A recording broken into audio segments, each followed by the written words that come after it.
cinglant. Pourquoi? Parce que l'histoire est folle. Dans le milieu des années 1990, il faut imaginer Gérard, c'est un ancien routier au chômage, et il est fan d'une chose, c'est d'appeler la libre antenne de Fun Radio. On est dans le milieu des années 90, il a un phrasé de garçon boucher, il aime les poésies un peu naïves qu'il lit à l'antenne, et les gens se moquent un peu de lui. Bref, c'est un personnage à qui on va confier une émission de radio. Donc ce mec-là, qui est au chômage, va devenir animateur d'une émission de radio. L'émission va cartonner, et pourtant, elle est complètement bidon. C'est-à-dire que Gérard pense qu'il anime des vrais débats avec des vrais auditeurs, mais en fait, pas du tout. Ce sont des membres de l'équipe qui font tout pour le pousser à bout, et vous allez voir, ça marche. Pour ou contre les portables? C'est pas une question, c'est pas une question, il n'y a pas de... C'est pas une question. Il n'y a pas de verbe. Ah non. Ça commence à bien faire là. À chaque fois c'est pareil. La première question, Si vous m'énervez à chaque fois sur les questions, c'est pas bon. c'est quoi la question là, j'ai pas compris. Non mais attends, si t'as pas compris, mon pote, tu te débouches les oreilles, c'est comme le cul, ça se lave. On te prend dans ton verre, ça vous. Alors l'émission devait durer que quelques semaines, elle a duré 6 ans. 6 ans où Gérard est un bon de la farce, c'est une sorte de dîner de con radiophonique, il n'y a pas d'autre mot. Et la question que pose assez brillamment le livre, c'est est-ce qu'il se doutait de quelque chose, ou est-ce qu'au contraire, il n'y a vu que du feu? L'hypothèse de l'auteur, Thibaut Reiss, qui est à la fois l'auteur et il était auditeur aussi à l'époque, c'est que Gérard a aussi profité de la situation. Le fait d'être au micro d'une antenne nationale, de signer des autographes, d'aller en boîte de nuit gratos tous les week-ends, de voyager aussi, puisque Gérard est sorti des frontières de France pour la première fois en intégrant cette émission, en Belgique, à New York, peut-être qu'il y a trouvé son compte et que finalement, il valait mieux être le con d'un dîner de cons et rencontrer du monde plutôt que de se morfondre chez soi avec ses bouteilles, quoi. Alors rappelons que Gérard n'était pas payé, ou quasiment pas payé pendant 6 ans, donc il était SDF, il y avait des problèmes de logement, etc.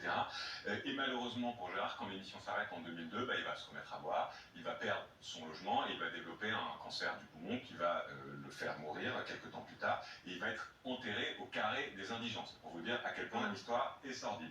Est-ce qu'il faut pour autant accabler ceux qui ont inventé ce jeu? C'est une autre question qui se pose.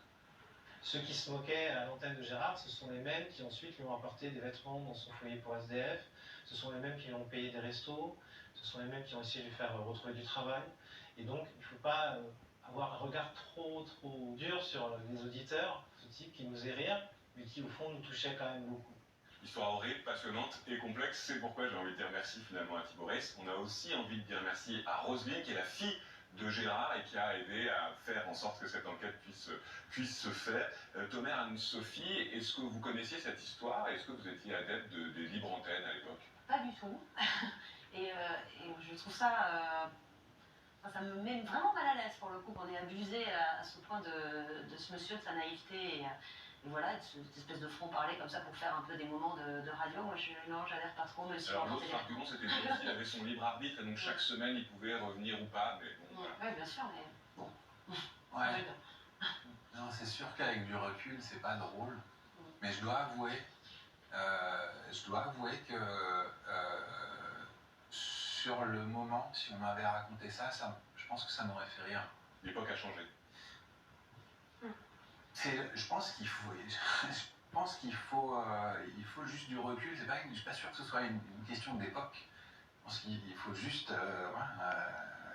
prendre un peu de recul. Vous savez, moi, je veux dire, les blagues racistes, je vais pas vous mentir, ça me faisait marrer moi quand j'étais plus jeune. C'était pas une question d'époque, c'était une question de prise de conscience. C'était une question de comprendre en fait le mécanisme qu'il y a derrière et qu'est-ce qu'on est en train de raconter en fait, sur de quoi on rit vraiment en fait. Qu'est-ce que ça engage? Aujourd'hui, avec notre époque, on regarde différemment. De conscience, on peut avoir une prise de conscience sur soi-même et sur les moteurs qui nous poussent. On va maintenant accueillir, si vous le voulez bien, notre invité de 20h30. Savez-vous à partir de quel âge on vieillit?